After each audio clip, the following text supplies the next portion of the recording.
అస్సలామలైకుం నమస్తే welcome to colours of Kohinoor. ఈ వీడియోలో నేను షేర్ చేయబోయేది ఒక స్వీట్ రెసిపీ.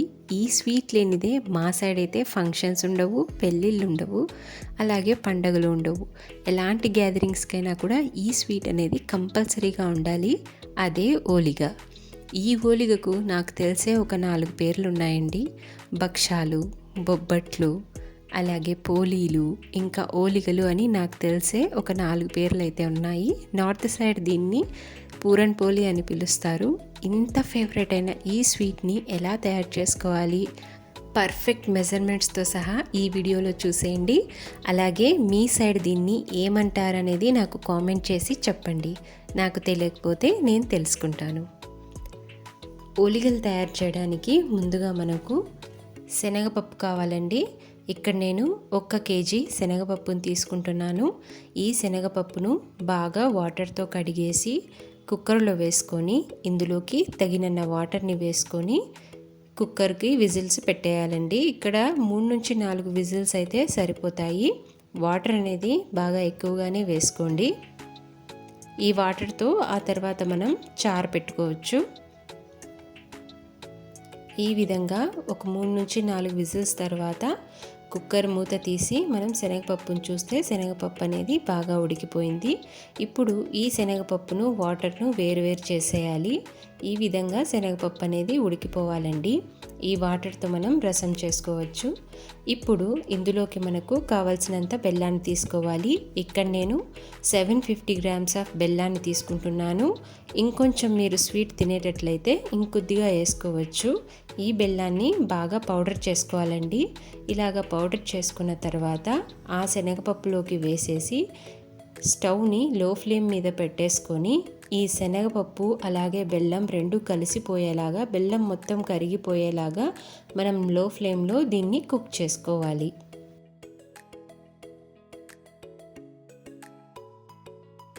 ఈ విధంగా మనం లో ఫ్లేమ్లో ఈ రెండింటిని కూడా ఇలాగా కుక్ చేసుకోవాలండి. బెల్లం మొత్తం కూడా ఈ విధంగా కరిగిపోవాలి. అలాగే కుక్ చేసుకుంటూ ఉంటే ఇలాగ గట్టి పడుతుందండి. ఇలా గట్టి పడేంత వరకు మనం కుక్ చేసుకొని దీన్ని చల్లారబెట్టాలి.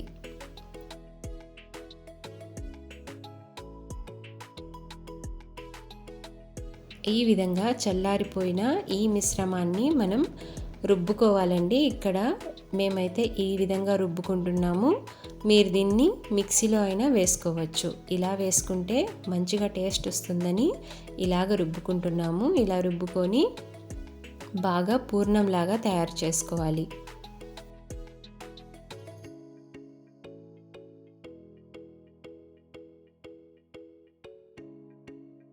ఈ విధంగా మెత్తగా రుబ్బేసుకొని ఈ పూర్ణాన్ని పక్కన పెట్టేసుకోవాలి. ఇప్పుడు ఈ పూర్ణంలోకి సన్నగా తరిగి పెట్టుకున్న పచ్చి కొబ్బరిను ఒక టెంకాయ ఉంటుంది కదండి, అందులోని పచ్చి కొబ్బరిను ఈ విధంగా సన్నగా తరిగి పెట్టేసుకొని ఈ పూర్ణంలోకి వేసుకొని బాగా కలిపేసుకోవాలి. అలాగే ఈ పూర్ణంలోకి ఏలకుల పొడిని కూడా వేసుకొని బాగా మిక్స్ చేసుకోవాలండి. ఇక్కడ దాన్ని నేను షూట్ చేయడం మర్చిపోయాను. మీరైతే ఖచ్చితంగా ఏలకుల పొడిని కూడా వేసుకోండి, మంచి ఫ్లేవర్ వస్తుంది పూర్ణంలో. ఈ విధంగా మనం పచ్చి కొబ్బరి అలాగే ఏలకుల పొడి అలాగే మనం రుబ్బుకున్న ఈ పూర్ణాన్ని మొత్తం అంతటినీ కూడా ఇలాగా మిక్స్ చేసుకొని పక్కన పెట్టేసుకోవాలి.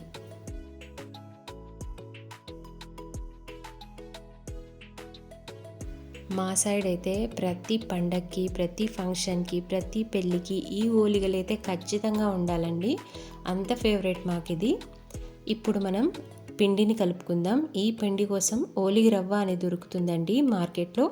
ఆ ఓలిగ రవ్వను 1/2 కిలో తీసుకొని అలాగే అందులోకి 1 కప్ అంతా మైదా పిండిని వేసుకొని బాగా కలిపేసుకోవాలి.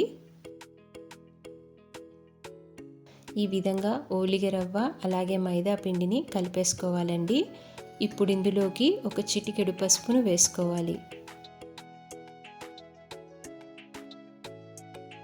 వీటన్నిటిని బాగా మిక్స్ చేసుకొని కొద్దిగా వాటర్ వేసుకుంటూ మనం ఈ పిండి మొత్తాన్ని కలుపుకోవాలి.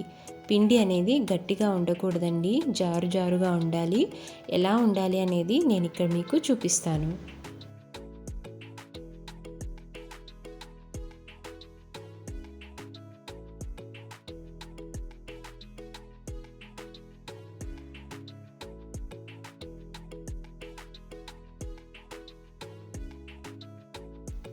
ఈ విధంగా పిండి అనేది జారుతూ ఉండాలి, గట్టిగా ఉండకూడదు.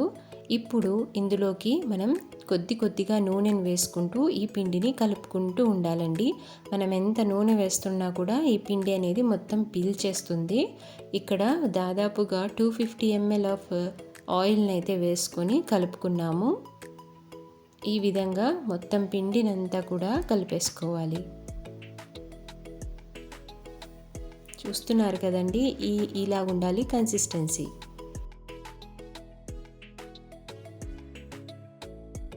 ఇప్పుడు ఈ పిండి మీద ఇంకొద్దిగా ఆయిల్ని వేసి దీని మీద మూతను పెట్టేసి పక్కన పెట్టేసుకోవాలి. ఒక 15 మినిట్స్ మనం ఆ పిండిని రెస్ట్లో పెట్టేసుకోవాలి. ఇప్పుడు పూర్ణంని మనకు ఎంత సైజ్ కావాలి అనేది బాల్స్ లాగా చేసి పక్కన పెట్టేసుకోవాలండి. ఇక్కడ నేను మీకు చూపిస్తున్నవి ఇవి గసగసాలు. ఈ గసగసాలు అనేవి ఓలిగ మీద వేసుకోవడానికి నేను ఇక్కడ తీసుకున్నాను. ఇప్పుడు ఒక పెద్ద ప్లాస్టిక్ పేపర్ ఉంటుంది కదండి, కవర్. ఆ కవర్ని తీసుకొని ఆ కవర్ మీద ఈ విధంగా మొత్తం అంతా నూనెనైతే రాసుకోవాలి. ఈ విధంగా ఇప్పుడు కొద్దిగా పిండిని తీసుకోవాలి.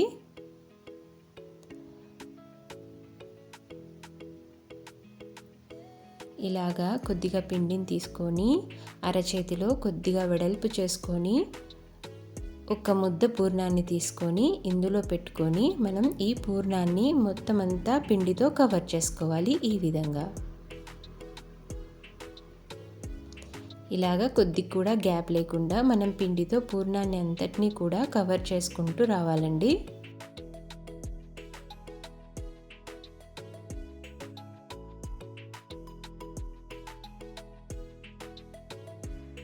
ఈ విధంగా కవర్ చేసుకున్న ఈ బౌల్ని ఆయిల్ పూసిన పేపర్ మీద పెట్టి కొద్దిగా ఇలాగా తట్టుకోవాలి.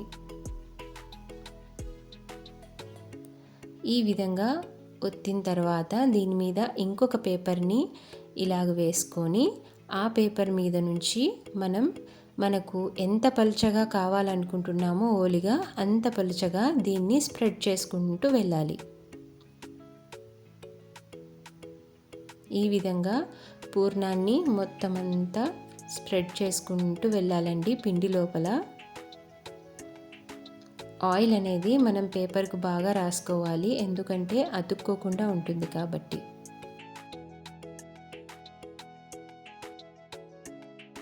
ఈ విధంగా మంచిగా రౌండ్గా స్ప్రెడ్ చేసుకోవాలి.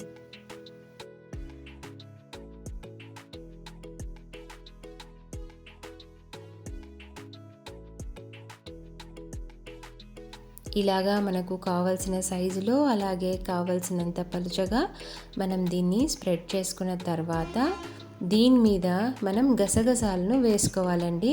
గసగసాలను ఈ విధంగా పైనుంచి చల్లుకోవాలి. ఇదైతే మీరు స్కిప్ చేసుకోవచ్చు.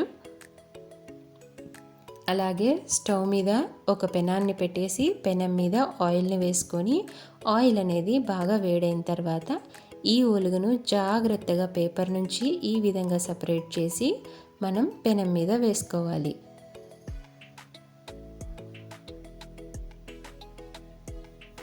ఇప్పుడు ఈ ఓలిగ మీద ఆయిల్ని వేసుకోవాలండి.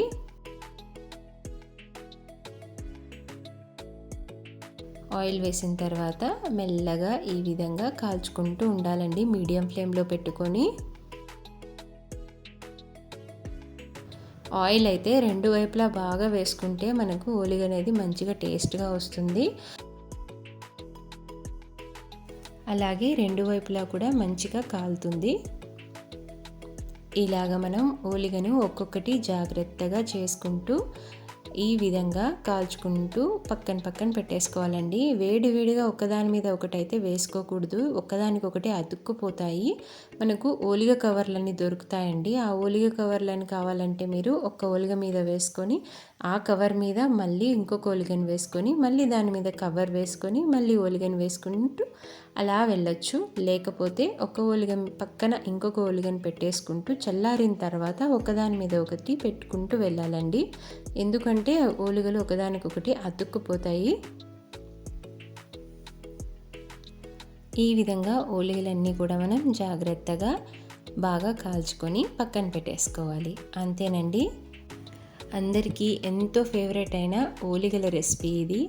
చాలా బాగుంటాయి. మీకు అసలు తెలుసా వీటి గురించి? తెలియదా? మీ ఇంట్లో మీరు ఎలా చేసుకుంటారు? వాటి పేరేంటి? నాకు కామెంట్ చేసి చెప్పండి. ఓలిగలను మనం నెయ్యితో కానీ తినచ్చు, లేకపోతే పాలతో కూడా తినచ్చు.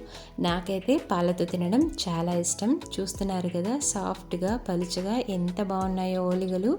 చాలా టేస్టీగా ఉంటాయండి. ఈ విధంగా నేనైతే పాలతో ఓలిగను ఎంజాయ్ చేస్తాను. అలాగే మీరు ఓలిగను దేంతో తింటారో నాకు కామెంట్ చేసి చెప్పండి. ఈ వీడియో మీకు ఎలా అనిపించింది నాకు చెప్పండి. అలాగే నచ్చితే లైక్ చేయండి. అలాగే మీ ఫ్రెండ్స్కి, ఫ్యామిలీ మెంబర్స్కి షేర్ చేయండి.